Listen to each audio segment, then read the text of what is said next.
നമ്മളിപ്പോ കുറച്ച് റെഡിമെയ്ഡ്സിന്റെ കളക്ഷൻസ് കണ്ടല്ലോ. ഇനിയിപ്പോ നമുക്ക് കുറച്ച് സ്റ്റിച്ച് ചെയ്യാനായിട്ടുള്ള സ്കേർട്ട് ആൻഡ് ബ്ലൗസ് അല്ലെങ്കിൽ ദാവണിയുടെ കുറച്ച് സെറ്റുകൾ എന്തെങ്കിലും ഉണ്ട്, അത് നമുക്ക് കാണാം. നല്ലൊരു ഗോൾഡൻ ടിഷ്യൂല് ഗ്രീൻ ലൈൻസും കസവും കൂടി വന്നിട്ടുള്ള ഒരു സ്കേർട്ടിന്റെ മെറ്റീരിയലാണിത്.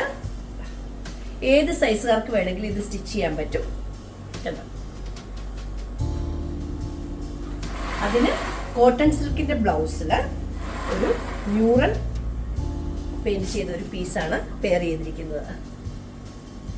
ഡാർക്ക് ഗ്രീനില് ഇതിന്റെ കൂട്ടത്തിൽ നല്ല പാലക്കമാലയൊക്കെ ഇട്ട് കഴിഞ്ഞാൽ നല്ല ഗ്രീൻ ദുപ്പട്ടൊക്കെ ഇതിന്റെ കൂട്ടത്തിൽ പെയർ ചെയ്ത് കഴിഞ്ഞാൽ നല്ല ഭംഗിയായിരിക്കും. ഇത് അൺസ്റ്റിച്ച്ഡ് ആണ്. പ്ലെയിൻ കോട്ടണില് നല്ല മ്യൂറൽ ഡിസൈൻ, നല്ല ഹെവി ആയിട്ടുള്ള ബോർഡർ വന്നിട്ട് അതിൽ മ്യൂറൽ ഡിസൈൻസ് ആണ് വന്നിരിക്കുന്നത്. ഇത് റണ്ണിങ് മെറ്റീരിയലാണ്. ഇത് വെച്ചിട്ട് നമുക്ക് വേണേൽ സ്കേർട്ട് ചെയ്യാം, ചുരിദാർ ചെയ്യാം. നിങ്ങൾക്ക് എന്താ വേണ്ടതെന്ന് വെച്ചാൽ അത് നമുക്ക് ചെയ്യാൻ പറ്റും. ഞാൻ ജസ്റ്റ് അതിനെ ഒന്ന് പ്ലീറ്റ്സ് മാതിരി എടുത്ത് കാണിച്ചു തരാം, സ്കേർട്ട് തയ്ക്കുമ്പോൾ എങ്ങനെ ഇരിക്കും എന്നുള്ളത്.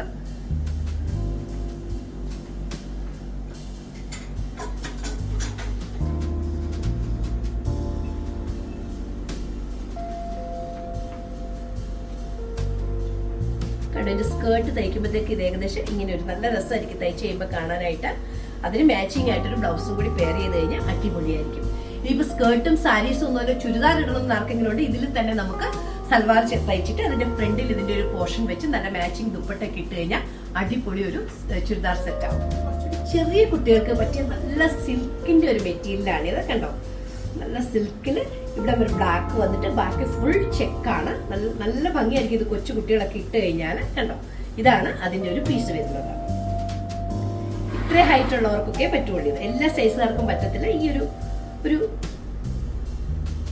മീഡിയം സൈസ് സ്കേർട്ട് ചെയ്യാൻ പറ്റുന്നതാണ്. അതിന് പെയർ ചെയ്തിരിക്കുന്ന ബ്ലൗസ് എന്ന് പറയുന്നത് നെറ്റിന്റെ ഫുൾ ഗോൾഡിലെ ഒരു മെറ്റീരിയലാണ്. കണ്ടോ, ഫുൾ ഗോൾഡൻ വർക്കാണ് ഇതിൽ നെറ്റിൽ വന്നിരിക്കുന്നത്. ഇതിന് ലൈനിങ് ആയിട്ട് നമുക്ക് ഓഫ് വൈറ്റ് വേണം, ഓഫ് വൈറ്റ് വെക്കാം. ഇവൻ നിങ്ങൾക്ക് ബ്ലാക്ക് വേണമെങ്കിൽ ബ്ലാക്കും വെക്കാം. ബ്ലാക്ക് വെച്ച് കഴിഞ്ഞാൽ ഇത് ഇങ്ങനെ വരും. കണ്ടോ, ഏത് ഷെയ്ഡാണ് പ്രിഫർ ചെയ്യുന്നതെന്ന് വെച്ചാൽ അതിനനുസരിച്ചിട്ട് ഇതിന്റെ ടോപ്പ് ചെയ്യാൻ പറ്റും. ഒരു സ്കേർട്ടിന്റെ മെറ്റീരിയലാണ്. കണ്ടോ, നല്ല അടിയിൽ നല്ല ചെക്ക് ബോർഡർ, അതിന്റെ ഇടയ്ക്ക് ചെറിയ ലേസിന്റെ ഒരു വർക്കൊക്കെ ആയിട്ട് വന്നിരിക്കുന്നതാണ്. ഇത് സ്കേർട്ട് തയ്ച്ചു കഴിഞ്ഞാൽ കണ്ടോ ഇങ്ങനെ ഇരിക്കും. നല്ല ഭംഗിയില്ലേ ഇത്, നല്ല ഡാർക്ക് ഒരു ഷെയ്ഡല്ലേ. ഇതിന്റെ കൂട്ടത്തിൽ ഈവൻ സെറ്റിന്റെ തന്നെ പീസ് നമുക്ക് ഇടാൻ പറ്റും ദാവണിയായിട്ട്, അല്ലെങ്കിൽ ഏതെങ്കിലും കളേഴ്സ് ഇടാൻ. ഇതാണ് ഇതിന്റെ ബ്ലൗസ് പീസ് വരുന്നത്. ക്രോപ്പ് ടോപ്പ് ആയിട്ടും സാധാരണ ബ്ലൗസ് ആയിട്ടും ഒക്കെ തയ്ച്ചു കഴിഞ്ഞാൽ നല്ല അടിപൊളിയായിരിക്കും. ഫോട്ടോസിലൊക്കെ നല്ല രസമായിരിക്കും. അപ്പൊ ഇന്നത്തെ ഈ ഓണത്തിന്റെ സ്കേർട്ട് ആൻഡ് ബ്ലൗസിന്റെ കളക്ഷൻസ് ഒക്കെ നിങ്ങൾക്ക് ഇഷ്ടപ്പെട്ടെന്ന് കരുതുന്നു. ഇതെല്ലാം നമ്മുടെ ഷോപ്പിൽ അവൈലബിൾ ആണ്. Thank you, take care, bye bye.